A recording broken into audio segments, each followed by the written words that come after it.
Good afternoon. Good evening. Hi, Hi. It's April 23rd.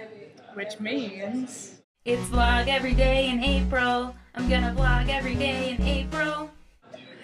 I'm sure you've heard of the Kinsey scale, which plots sexuality on a scale from 0 to 6. 0 is as straight as you can get, 6 is as gay as you can get.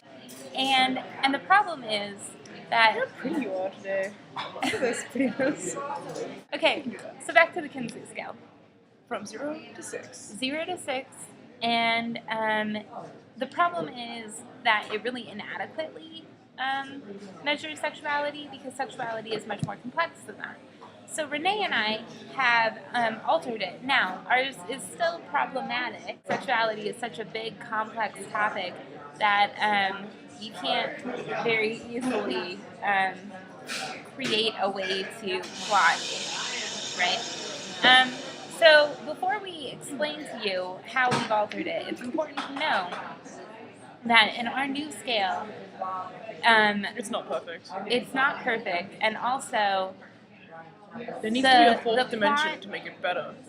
yes, But and we maybe have even three. a fifth.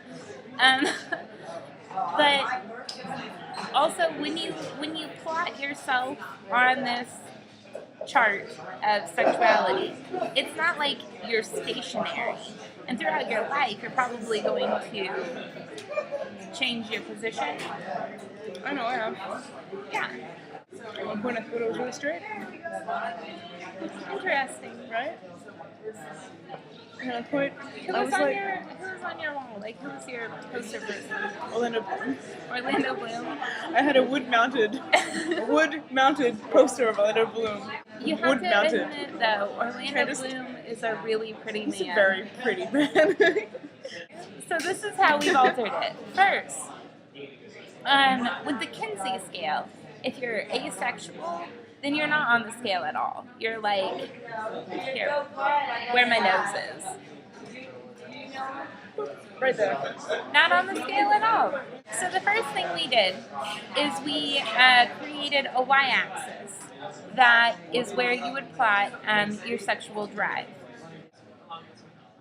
And then we've created a z-axis, which on here, Renee has On here it's 2D, so I thought it was plotted. cool. Yeah. Okay, on here, we have it diagonally, but of course it would really be You definitely like didn't point to it. It's hard to do. Okay, so we got the x-axis and the y-axis, and then the z-axis comes out like this. Yes.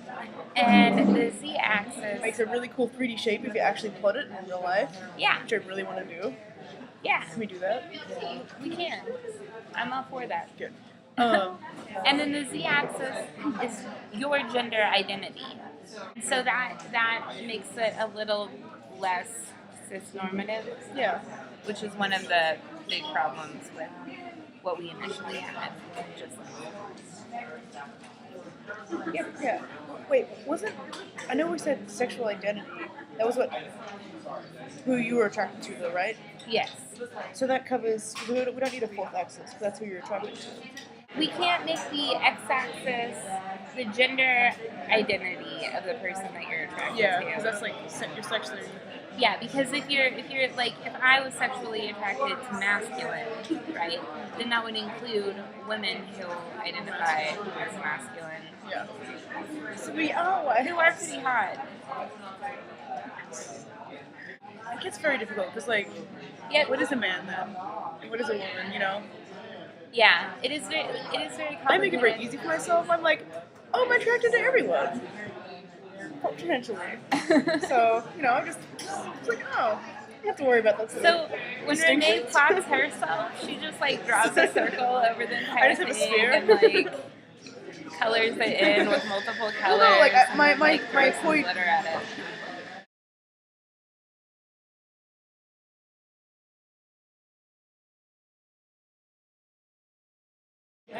Okay, so bye.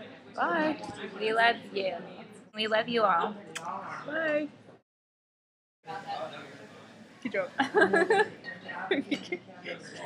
Can I be 0 and you be 6? I mean, 0 is as straight as you can get, and 6 is as gay as you can get. I'm So is super that what straight. you want us to do? Look at me. I'm super straight.